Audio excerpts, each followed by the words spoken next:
মহাসচিব মির্জা ফখরুল ইসলাম আলমগীরের বক্তব্যের তীব্র সমালোচনা করেছেন দুই উপদেষ্টা নাহিদ ইসলাম ও আসিফ মাহমুদ সজীব ভুইয়া এবং বৈষম্য বিরোধী ছাত্র আন্দোলনের নেতা হাসনাত আবদুল্লাহ ও সার্জিস আলম।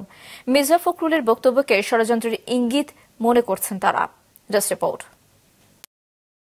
বিএনপি মহাসচিবের নিরপেক্ষ সরকারের দাবিকে আরেকটা ১/১১ সরকার গঠনের ইঙ্গিত বলে কঠোর সমালোচনা করলেন তথ্য সম্প্রচার উপদেষ্টা মোহাম্মদ নাহিদ ইসলাম। সামাজিক যোগাযোগ মাধ্যমে নাহিদের ভেরিফাইড আইডিতে এ নিয়েই দীর্ঘ এক স্ট্যাটাস দেন। বলেন, ১/১১ বন্দোবস্ত থেকেই আওয়ামী ফ্যাসিজমের উত্থান ঘটেছিল। নাহিদ জানান, সংসদীয় সংখ্যাগরিষ্ঠতা ও নতজানু পররাষ্ট্রনীতির ধারাবাহিকতা এবং গুম খুন ও জুলাই হত্যাকাণ্ডের বিচার না হওয়ার আলামত রয়েছে।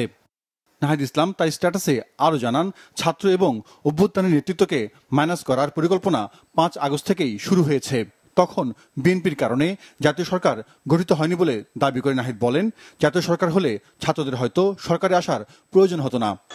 তথ্য সম্প্রচার উপদেষ্টা বলেন, জাতীয় সরকার অনেকদিন স্থায়ী হবে এই বিবেচনায় বিএনপি জাতীয় সরকারে রাজি হয়নি, কিন্তু অভ্যুত্থানের পরে দেশে জাতীয় সরকারের প্রয়োজনীয়তা সবচেয়ে বেশি ছিল।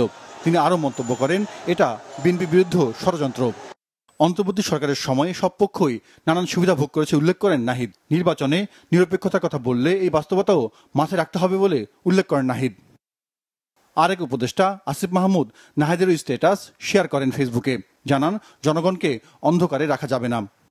বৈষম্য বিরোধী ছাত্রনেতা হাসনাত আবদুল্লাহ ফেসবুক পোস্টে বলেন, যারা আন্দোলনের ডাক দিয়ে মাঠ থেকে সরে যেত তারাই আওয়ামী লীগের পুনর্বাসন চাচ্ছে। আরেক নেতা সার্জিস আলম নাহিদ ইসলামের পোস্টটি শেয়ার দেন। উপদেষ্টা নাহিদের বক্তব্যকে সমর্থন জানিয়েছেন বৈষম্য বিরোধী আন্দোলনের আরও কয়েকজন ছাত্রনেতাও। জাহিদুর রহমান, মাছরাঙ্গা নিউজ ডেস্ক।